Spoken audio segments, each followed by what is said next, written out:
Recording has stopped. This What's up, meeting guys? is being recorded.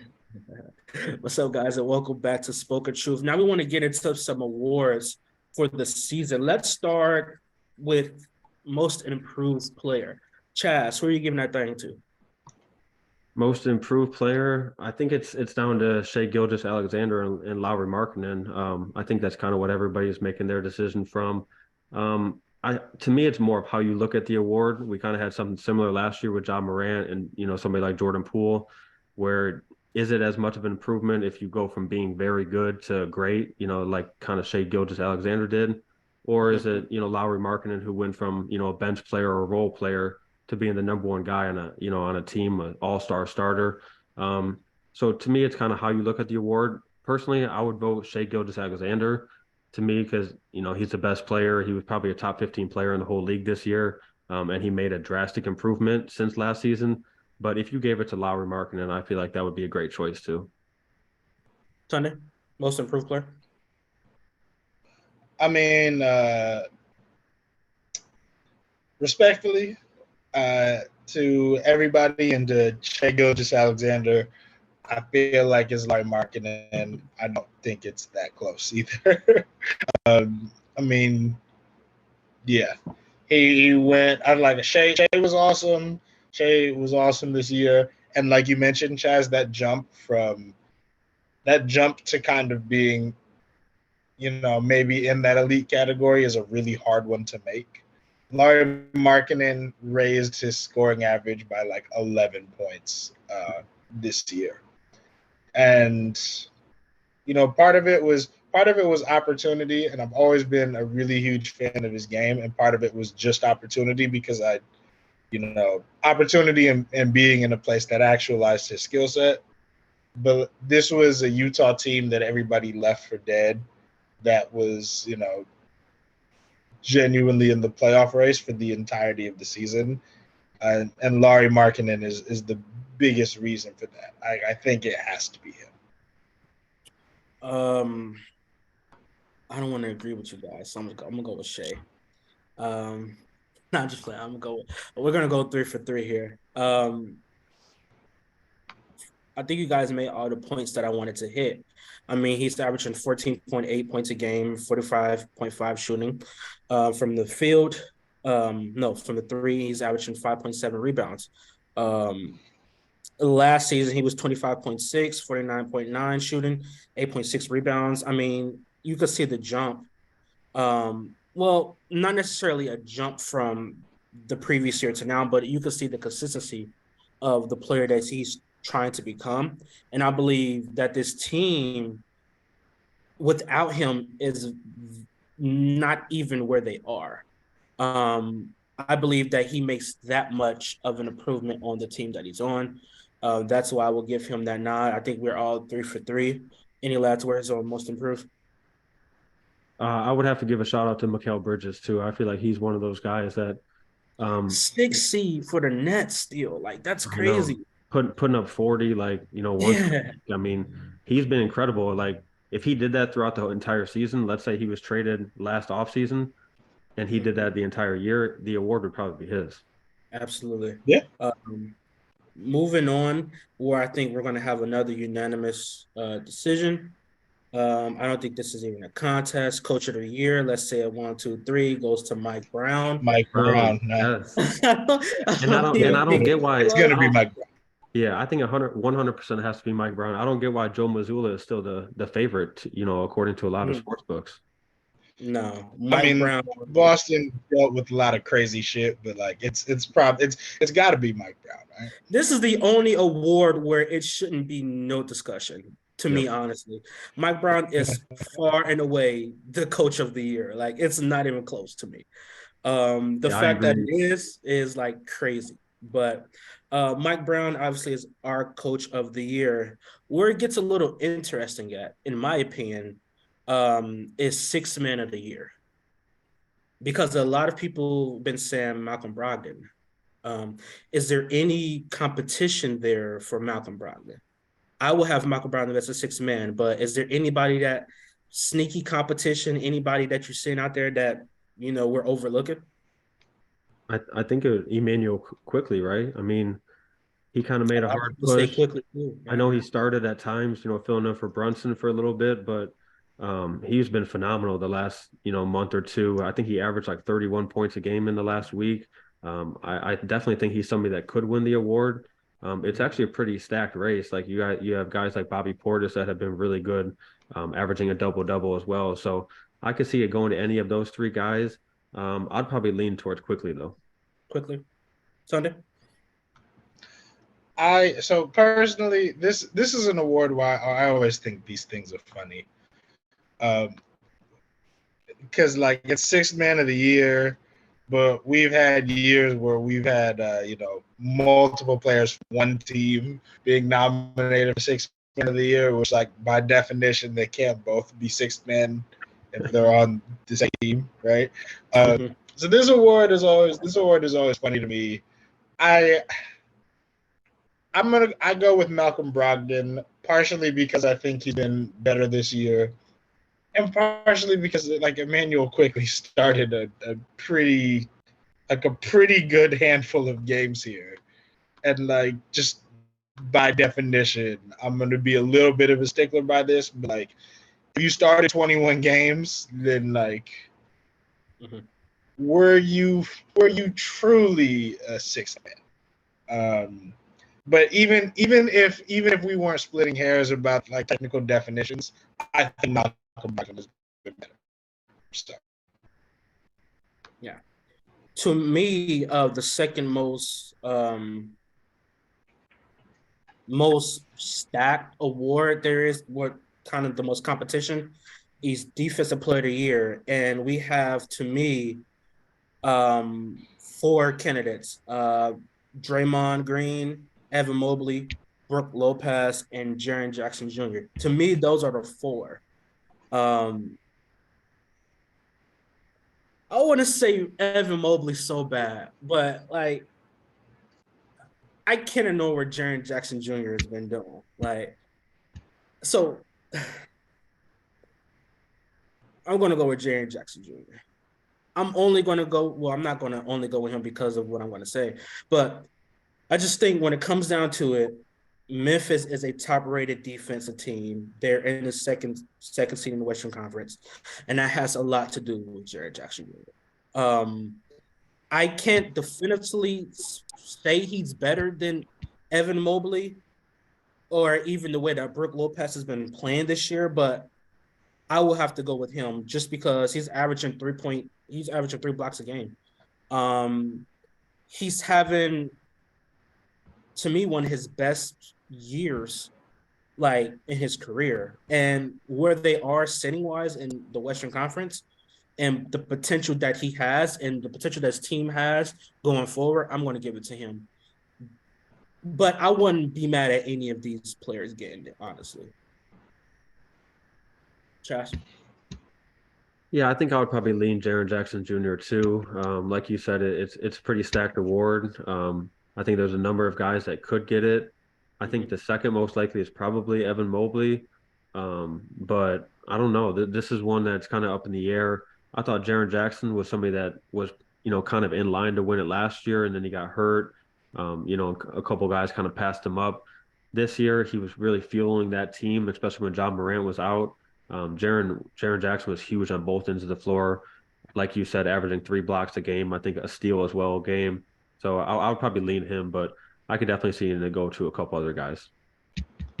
Donna? Well, I'm going to go with neither of those and pick somebody who's not on the list at all. But this is for the second year in a row the person who I think maybe probably kind of should have won this award. I'm going to go with Bam Adebayo. I think it's very interesting that he kind of tends to be invisible in these races. He's the most switchable center in the NBA at this point. And we are in a time where switchability and versatility and being able to guard 1 through 5 has quite literally never been more important. And he does that better than anybody else. He protects the rim. You can play him in essentially any kind of coverage there is, and he's phenomenal at it. He's just a complete defensive big through and through. There's nothing he can't do. I'm gonna go with him. Honorable mentions for me. To Evan, the aforementioned Evan Mobley, Jaren Jackson Jr., although he'll be a step down on honorable mentions because he's just got to stop fouling so much. Honorable mention as well to Anthony Davis, who has legit been. If you think he's played enough games, like the rim protection from this year has been crazy. It's getting to the point where like you almost are wondering why people are still trying to score on him at the rim. So, all right. Last but not least, MVP. But before we give our picks for MVP, obviously there's three of candidates. I want you to tell me why not these three. The two players that didn't give me the reason why the person's winning MVP. Give me the reason they're winning MVP. Starting from number 3, who's the third in your vote? Chaz? I think I'd probably have Giannis in third. This is a year where I feel like any of the three could win it. I mean, it's usually kind of wrapped up by this point, or maybe there's a second guy that's kind of, people are deciding between, but it's very rare that you have three guys that are all having MVP type seasons. So I'd probably settle with Giannis at third, but I think there's an argument for him at 1 and 2. And then 2, I would go with Nikola Jokic at 2. I mean, he was phenomenal. Been great for the last 3-4 plus years. One of the best players in the NBA. But I just think he came up a little bit short this season. He kind of, had a couple of weeks last month where he wasn't great. It didn't seem like he kind of pushed for it as much this year as he did in the past years. And that obviously means that I have Joel Embiid number 1, winning his first MVP. Led the league in scoring average, I think like 33.1, I believe, over 10 rebounds a game. He's just been phenomenal start to finish. He also has a better record than Jokic does this year by 1 game, I think it is. And I think he kind of wrapped it up with that 52-point game against Boston last week. I think that was kind of the nail in the coffin.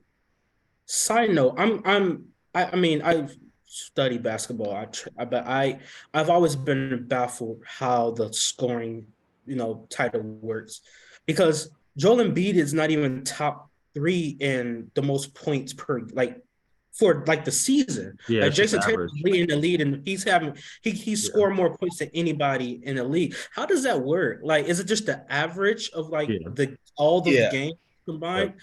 Oh, it's just the average. Yes. But I'm still confused of if Tatum had more points, how does he not have a higher average? He played in more games because he's played more games. Joel Embiid has missed, I want to say, 18 games this year.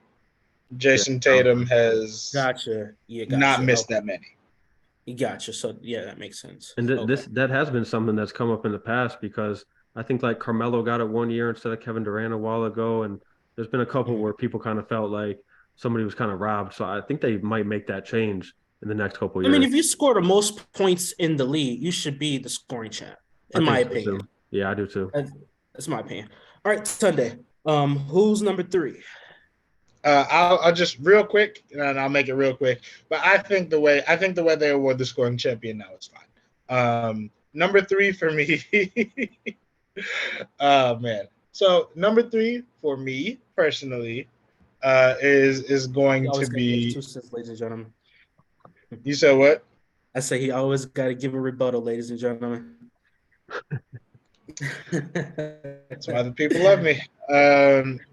Sure. So I also just want to preface this by saying this is splitting hairs, and everybody is really deserving of the 3 guys we're talking about.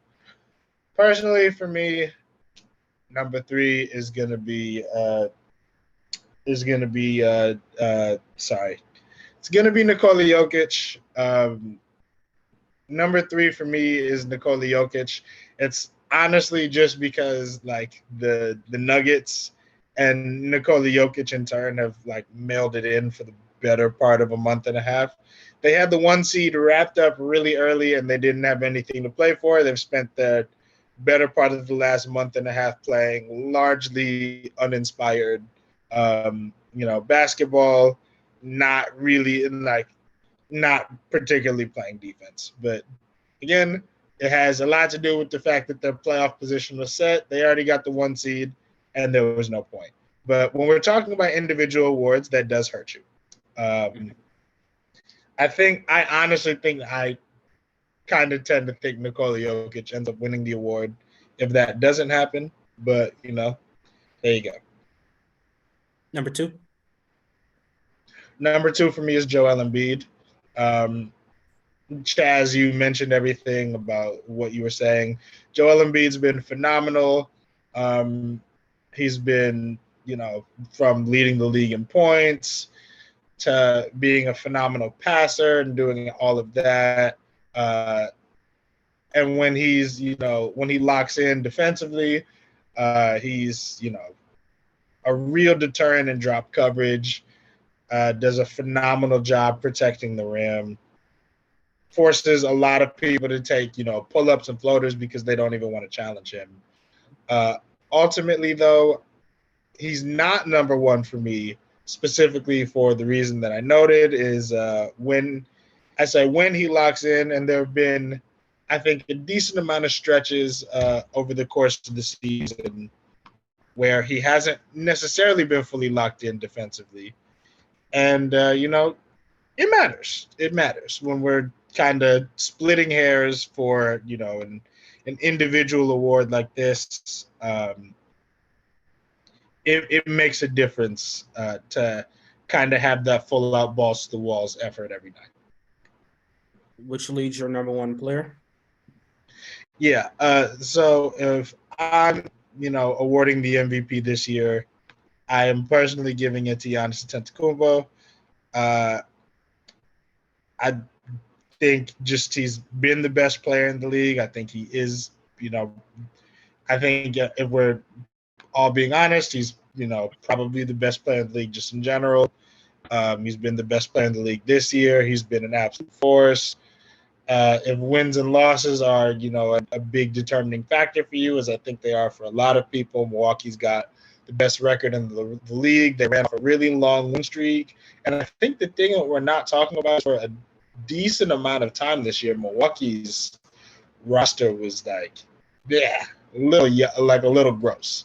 They were playing Grayson. They were starting Grayson Allen for a while, and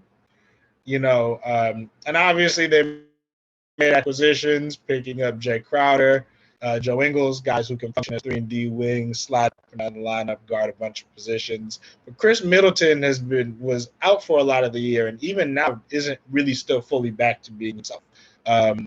And despite all of that, they've ended up with the best record in the league. I think that's really a testament to how well Giannis has played this year. So, gotcha. To save us some time, I'm going to just list off mine. So at 3, I have Nikola Jokic. At 2, I have Joel Embiid, and at 1, I also have Giannis. I'm not going to say his last name because you guys know I butcher it, so I'm just going to say the Greek Freak. Antetokounmpo. Antetokounmpo. Yeah. So something like that. But I'm going to give it to Giannis. I believe he's consistently been the best player in the league for about going on 2 years now. The Milwaukee Bucks have the number 1 seed. They're number 1 in their conference. For that, and it's a lot of reasons why I will give it to Giannis, but I'm just going to save us some time and say, because of those reasons, right now I would have him being MVP. Chaz, I feel like you got something to say about those. Well, I guess I was just going to ask, do you guys think Giannis is going to win, or would that just be your pick? I do think Joel Embiid is going to win. Okay. But if I have if I was the singular vote in making it happen, I would give it to Giannis. Yeah, I think that makes sense. So, all right, you want to do another one? Yeah, one thing we did skip was Rookie of the Year. I assume we're all right, yeah. I think we're all going with Paolo Banchero. I know he kind of dropped off, but I think he's still the pick, right? Yes. Okay. Yeah, I don't even think it's really a discussion. It should be Yeah. Paolo Banchero. Yeah, I mean, Jalen Williams, Keegan Murray, those guys had great, second halves of the season, but I think Paolo kind of had this wrapped up in like February. Yeah. Yep. Yeah, I believe so. Just wanted to make sure we get that in there. You guys good to move on? Absolutely.